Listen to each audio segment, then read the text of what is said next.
Hey everyone, welcome back to Corporate Decoded, the place where we try to figure out if companies are earning or burning cash with a little bit of investigative flair. Today we're diving into 180 Life Sciences Corp and their very latest filing, which might shed some light on some interesting moves they've been making. So this report is filed on July 11, 2025, and it's a current report on Form 8K, which usually means there's something important and immediate happening with the company. Think of it like a company's breaking news alert. The company we're looking at is 180 Life Sciences Corp, and they're reporting from Delaware. They're publicly traded on the Nasdaq stock market under the ticker ATNF for their common stock. They also have warrants trading under ATNFW. Warrants are basically like special coupons that give you the right to buy a company's stock at a set price later on. Now, a big chunk of this report deals with something called Item 5.2, which is all about who's coming and going in the leadership team and any special pay arrangements they have. Specifically, they're talking about accelerated vesting of executive awards. Let's break that down. When companies give stock options or restricted stock to their employees, especially executives, they often make it so these awards vest over time. Vesting means becoming eligible to actually own or use those awards. So accelerated vesting means they're making those awards available to the executives sooner than originally planned. This accelerated vesting relates back to awards granted in June 2025 and was approved by the board of directors in June. These awards were given to key people like Blair Jordan, the Chief Executive Officer, and Eric R. Van Lent, the Chief Accounting Officer. Blair Jordan received options to buy 410,000 shares of the company's stock, and Eric R. Van Lent got options for 25,000 shares. On top of that, Blair Jordan was granted 167,576 shares of restricted common stock, and Eric R. Van Lent received 8,174 shares of restricted common stock. Restricted stock means they get the shares, but they can't sell them until certain conditions are met, like staying with the company for a certain period. The original plan was for these awards to vest gradually, with half of them becoming available after 6 months and the other half after 12 months. But now, here's the kicker. In July, the board decided to accelerate the vesting. This means those shares and options became fully available to the executives much sooner than planned, on July 11th and 12th. These options were priced at Jota 1992 non-IASs per share, which was the stock's price on the Nasdaq on the grant date in June. This report also covers something under Item 8 and 8.01, which is for other events. And it looks like the accelerated vesting isn't just for the executives. They're also talking about accelerated vesting of director awards.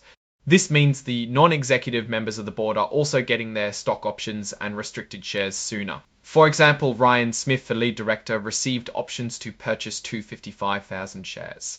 Stephen H. Shoemaker, a director, got options for 165,000 shares, and Dr. Lawrence Steinman, another director, received options for 110,000 shares. They also received restricted stock. Ryan Smith got 102,181 shares, Stephen H. Shoemaker got 67,439 shares, and Dr. Lawrence Steinman received 44,959 shares.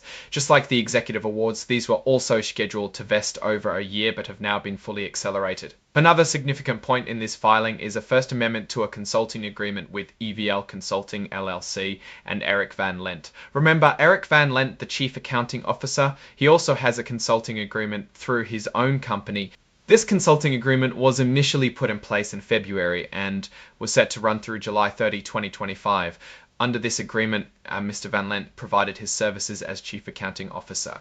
He was being paid $8,000 per month for about 10 hours of work a week, with extra hours costing $200 each if pre-approved. The original agreement also had a clause where if the company decided to terminate the agreement early, they'd have to pay a $10,000 termination fee.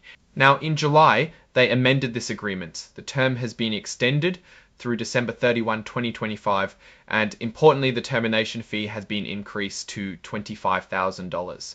This suggests a desire to ensure continuity or perhaps a higher cost for early termination on the company's part moving forward. Finally, the report lists out all the exhibits that support these disclosures.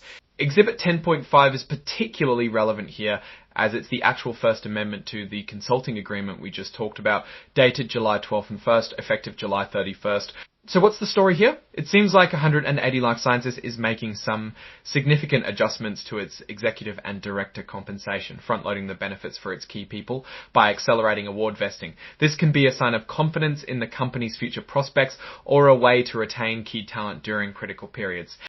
The report is signed by Blair Jordan, the CEO, which indicates these decisions have the top leadership's approval. From a financial health perspective, while this report doesn't dive deep into the quarterly numbers, these executive compensation actions can signal important things. Accelerating option and stock vesting can incentivize executives to perform well and stay with the company, especially if they believe the stock price will rise significantly. It can also indicate a desire to lock in talent before potentially major company developments.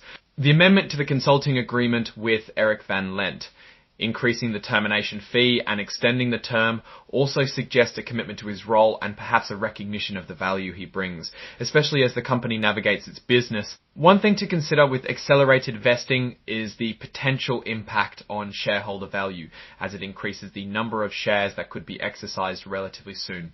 However, if this acceleration is tied to specific performance milestones or is a standard practice for retaining executives, it could be a net positive. Looking at the broader picture for 180 Life Sciences, it's crucial to remember their business focus. While this filing doesn't provide financial tables, understanding their industry and competitive landscape is key. Are these moves positioning them to effectively compete, or are they simply reward mechanisms that don't necessarily correlate with fundamental business improvements? Without their latest financial statements, it's hard to say definitively. But these compensation adjustments are often precursors to or reactions to significant company events.